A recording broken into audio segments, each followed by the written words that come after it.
சென்னை போரூரில் உள்ள தனியார் ஐடி நிறுவனத்தில் வருமான வரித்துறை சோதனை. பெருங்குடியில் உள்ள வீட்டுக்கடன் வழங்கும் நிதி நிறுவனத்தில் வருமான வரித்துறை அதிகாரிகள் அதிரடி ரைடு.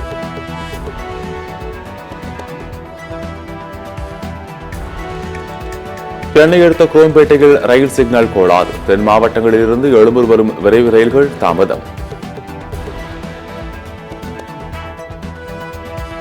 உலக செஸ் சாம்பியன் குகேஷுக்கு இன்று பாராட்டு விழா. 5 கோடி ரூபாய் பரிசு தொகையை குகேஷுக்கு வழங்குகிறார் முதலமைச்சர் ஸ்டாலின்.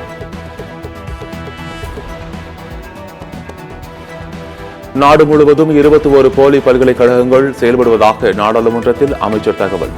போலி பல்கலைக்கழகங்கள் தரும் பட்டங்கள் செல்லாது என அமைச்சர் சுகத மஜும்தார் அறிவிப்பு.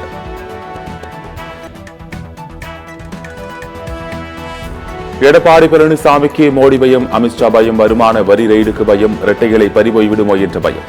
பாஜகவுக்கு அச்சப்படும் கோளை எடப்பாடி பழனிசாமி என அமைச்சர் KN நேரு பதிலடி. தங்கம் விலை ஒரு சவரன் 57,000 கடந்தது. ஆபரண தங்கத்தின் விலை சவரனுக்கு 80 ரூபாய் அதிகரிப்பு. சென்னை கோயம்பேடு சந்தையில் பூக்கள் விலை கிடுகிடு உயர்வு. 1 கிலோ மல்லிகைப்பூ 2000 ரூபாய்க்கு விற்பனை.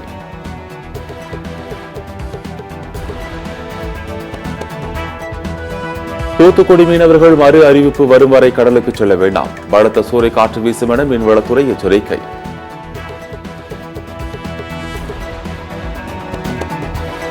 சாத்தனூர் அணையிலிருந்து வினாடிக்கு 1000 கன அடி உபரி நீர் மீண்டும் திறப்பு. நீர்வரத்தை பொறுத்து தண்ணீர் திறப்பது அதிகரிக்கப்படும் என அறிவிப்பு.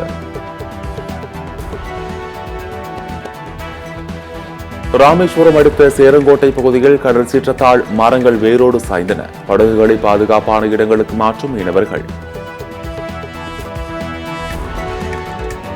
மழை காரணமாக ஒத்திவைக்கப்பட்ட அரையாண்டு தேர்வுகளை 21ஆம் தேதி வரை நடத்த ஏற்பாடு.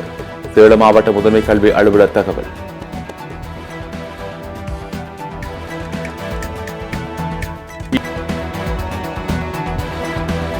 எண்ணெய் ஏற்றி சென்ற 2 ரஷ்ய நாட்டின் கப்பல்கள் புயலால் சேதமடைந்து கடலில் மூழ்கியது. கடல் நீரில் எண்ணெய் மிதப்பதால் சுற்றுச்சூழல் பாதிப்பு. விராட் கோலி கவர் டிரைவ் விளையாடும் போது நிதானத்தை கடைபிடிக்க வேண்டும். முன்னாள் கிரிக்கெட் வீரர் சுனில் கவாஸ்கர் கருத்து.